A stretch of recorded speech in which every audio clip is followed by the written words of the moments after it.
So Jai Hind everyone, this is Anshu and welcome back to our YouTube channel. कैसे हो आप सब? आई थिंक सभी से बढ़िया, मस्त, ज़बरदस्त और अच्छे हो गए। और आपकी पढ़ाई भी बढ़िया चल रही होगी। मतलब एग्ज़ाम को लेके बहुत सारे ऐसे डाउट्स आ रहे होंगे। अभी एग्ज़ाम्स के लिए अगले 2 से 3 दिनों में आपके एग्ज़ाम डेट और एग्ज़ाम सिटी आ जाएगी और देन एडमिट कार्ड आपके एग्ज़ाम से 2 से 3 दिन पहले आते हैं। बेसिकली आपका अगर 24 को एग्ज़ाम होगा तो 21 की शाम तक आपके एडमिट कार्ड आपको डाउनलोड होकर देखने को मिल जाएंगे। एंड आई होप, उम्मीद करते हैं कि आपका जो एडमिट कार्ड है, आपका जो एग्ज़ाम है वो आपकी सिटी में ही हो तो बहुत बढ़िया होगा। क्योंकि लास्ट टाइम मैंने देखा था कि जैसे यूपी के कुछ कैंडिडेट हैं, उनको राजस्थान भेज दिया, जबलपुर भेज दिया, भोपाल भेज दिया, या उधर के कैंडिडेट को इधर भेज दिया और फिर फाइनली तो उसका रिज़ल्ट आप सभी को पता ही है कि क्या हुआ है। वीडियो का मेन टॉपिक बता देते हैं। आप सभी तैयारी कर रहे होगे तो तैयारी करने से पहले एक टॉपिक होता है इंग्लिश का। और इंडियन एयरफोर्स में एज अ एयरमैन, पहले एयरमैन बोलते थे, अभी अग्निवीर बोलेंगे।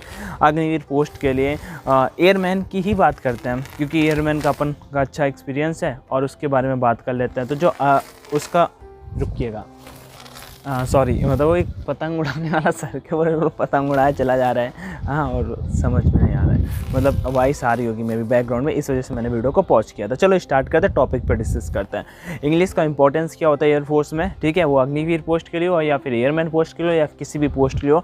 बेसिकली एयरफोर्स में होता है कि जब आप फिर सेकेंड एग्जाम देने जाते हो देन आपका ग्रुप डिस्कशन टास्क होता है। उससे पहले आपको कुछ महत्वपूर्ण टॉपिक्स बताएंगे जो आप अभी से पढ़ना स्टार्ट करोगे। डेफिनेटली आप अगर उन पर अच्छा कमांड कर लोगे, क्योंकि इंग्लिश सेक्शन वो आप एक्स ग्रुप का पेपर दोगे, आप वाई ग्रुप का पेपर दोगे या फिर आप एक्स वाई ग्रुप का पेपर दोगे।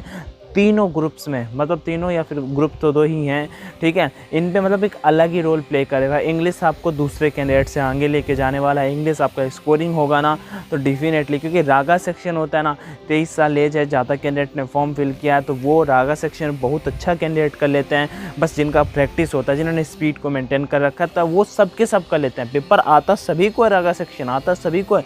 मैथ्स के 1-2 क्वेश्चन नहीं आते, जीके बहुत ही जी आता है, ठीक है? लेकिन वही नहीं कर पाते हैं इंग्लिश। अगर इंग्लिश से स्कोरिंग बना लेते हो, स्कोरिंग आई मीन कि एटलीस्ट 20 में 15 प्लस 15 to 16 अगर जा रहा है 20 में से, देन डेफिनेटली आप बहुत अच्छा स्कोर करोगे। मीन्स 40 प्लस चलेगा तो आपका वहाँ पे फेस फर्स्ट क्लियर हो जाएगा और फेस सेकेंड में आपका जो इंग्लिश का इंपॉर्टेंस होता है वो बताता है।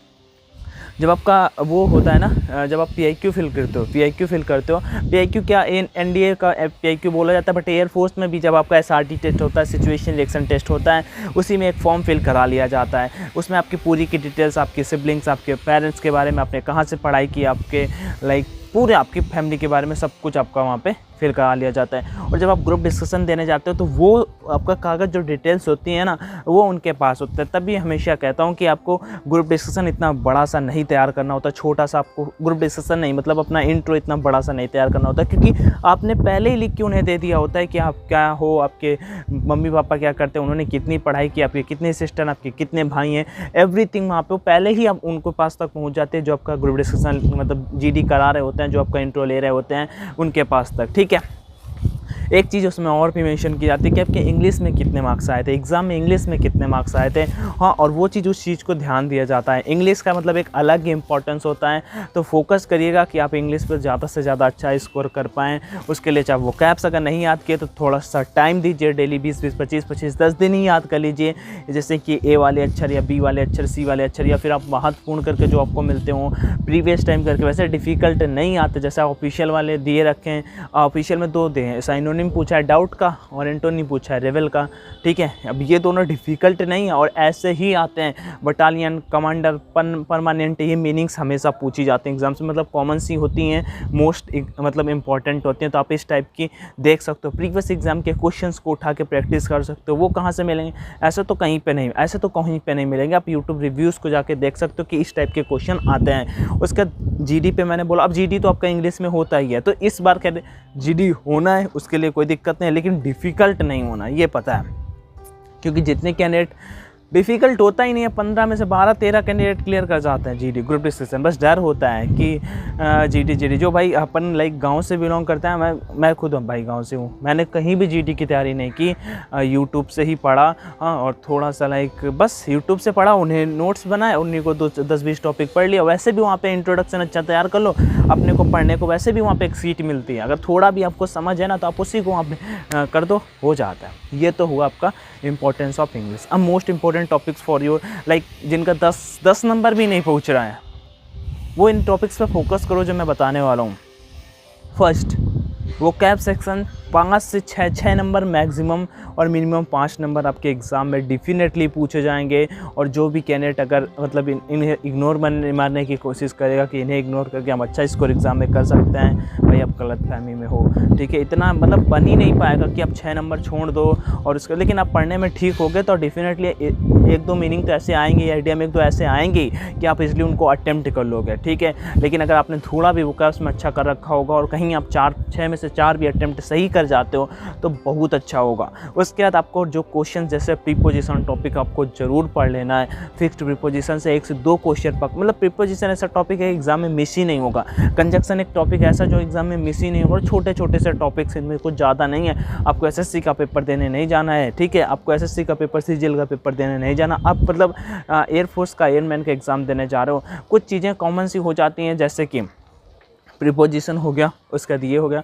पैसेज करने का तरीका आपको बहुत सारे वीडियोस मिल जाएंगे यूट्यूब पे, आप देख सकते हो कैसे पैसेज को अटेम्प्ट करना होता है। डिफ़िकल्ट पैसेज नहीं आते, मोस्टली स्टोरीज आ जाती हैं, बट वो बाई मिस्टेक, बाई लक होता है कि किसी वाले में स्टोरी आ गई, मे बी सुभाष चंद्र बोस से रिलेटेड आ गए, किसी में हिस्टोरिकल इवेंट्स कोई आ गए, ठीक है। तो वो थोड़ा सा डिफ़िकल्ट आ जाता है किसी का, लेकिन वो बाई लक होता है। और इसमें कोई ये नहीं चलता कि नॉर्मलाइजेशन वगैरह वगैरह एवरीथिंग, ऐसा कुछ भी इंडियन एयरफोर्स के पेपर में नहीं होता है। ये मैंने 3 से 4 टॉपिक बताया। उसका पैसेज 4 नंबर का आ गया। अब आपका कॉमन एरर्स आते हैं। कॉमन एरर्स जो आते हैं मोस्टली आपका सेंटेंस से आते हैं, वो भी कंडीशनल सेंटेंसेस से आते हैं, या फिर आप मान सकते हो कि टॉपिक एडजेक्टिव से आपका क्वेश्चन जो मोस्टली बता रहा हूँ कि ऐसा नहीं तो पूरा, ऐसा तो पूरा ग्रामर ही आप पढ़ लोगे फिर भी उसमें, क्योंकि पूरा ग्रामर का कोई भी टॉपिक मिसिंग नहीं है। इस वजह से बता रहा हूँ कि ज़्यादा करके एरर जो आता है आपका, या फिलर आता है जो आपको फिल करना होता है, वो मोस्टली आपका प्रेजेंट पास्ट फ्यूचर, ये जो टेंस होते हैं, टेंस से ही आपका फिल करने वाला आता है, या फिर कंजक्शन टॉपिक को वहाँ पे कवर किया जाता है।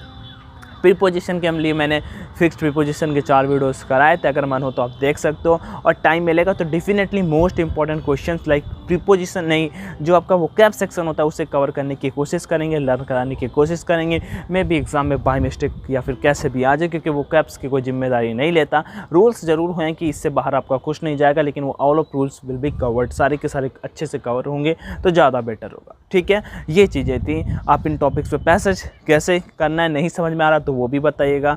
बाकी ये टॉपिक्स, ये रूल्स आप फॉलो करोगे, इंग्लिश सेक्शन में थोड़ा ज़्यादा फोकस करोगे तो ज़्यादा बेटर रहेगा। और इंग्लिश कर बहुत जल्दी लोगे आप। इंग्लिश के लिए 20 मिनट आपको मिलेंगे, आपको 20 क्वेश्चन करने होंगे। बस अगर आपको समझ होगी ना तो आपके पास इतना इनफ टाइम मिलेगा इंग्लिश के लिए कि कोई दिक्कत ही नहीं है। क्योंकि वो कैप्स अगर आता है, डाउट का, रेबल का आता है, हाइट होता है अपोजिट, तो आप तुरंत मार दोगे, ठीक है। मतलब एक आदमी जो खुद की आत्मकथा लिखता है, ठीक है, उसे हम ऑटोबायोग्राफी बोलते हैं, दूसरे बायोग्राफी हो जाता है। लेकिन यहाँ पे अगर ऑटोबायोग्राफी आपको आता है तो आपने जस्ट क्लिक किया, काम खत्म। एडीएम कुछ भी आया, अ वाइट एलिफेंट, महंगी देख रेख होता है, आपने क्लिक किया, ठीक है।